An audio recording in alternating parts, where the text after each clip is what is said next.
The anointing of priests and kings is a concept that goes back to ancient Judaism, and it's central to early Christianity, to the Christianity of the Orthodox Church and the Catholic Church, particularly. The idea that chrism would have animal products in it, I think, is a fairly bizarre tale, and the BBC is only too happy to repeat it.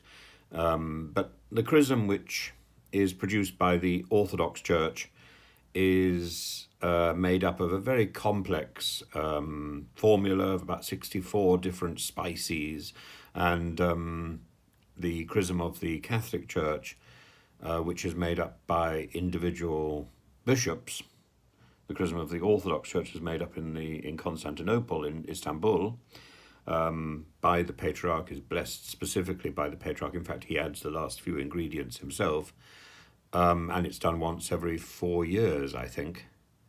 The chrism in the Catholic Church is something which is consecrated by individual bishops, and as I say, it's essentially olive oil with an extra spice or so, and it's a sign of anointing, of setting aside, purifying.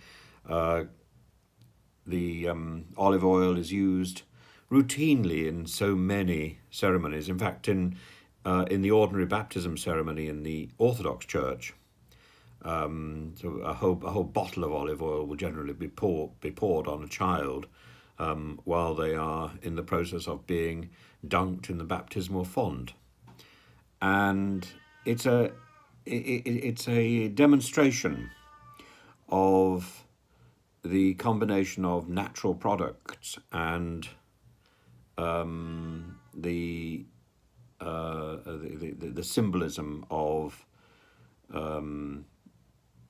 the presence of God, in nature, and I think that symbolism is very potent. And the idea that the chrism which we used in the coronation has been specially prepared by the Patriarch in Jerusalem seems perfectly in order, and the link to the royal family. Prince Philip's mother is buried on the Mount of Olives, is perfectly clear, and I think the gesture towards orthodoxy in the preparation of the coronation chrism is perfectly in order, given Prince Philip's background. He was brought up as a prince in the Orthodox Church and converted to Anglicanism when he married Queen Elizabeth II, the late Queen.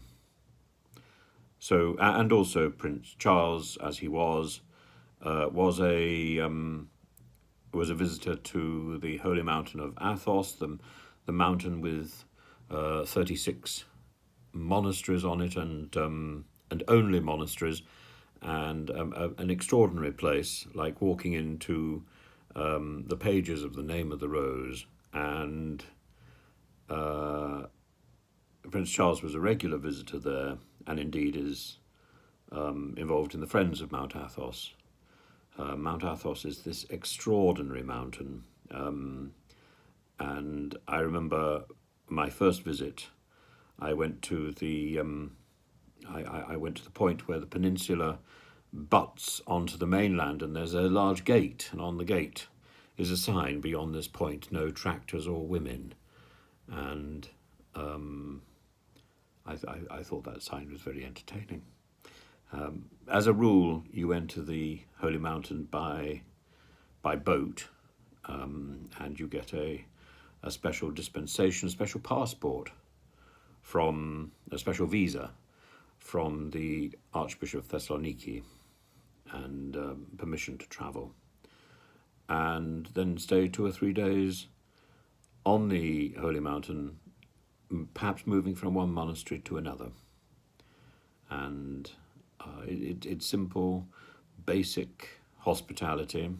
No meat, of course, because monks traditionally don't eat meat. Monks are traditionally vegetarian.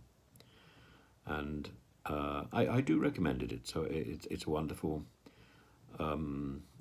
experience for people who want a little time to think, and that's good for everybody in this modern age, whether Orthodox or not.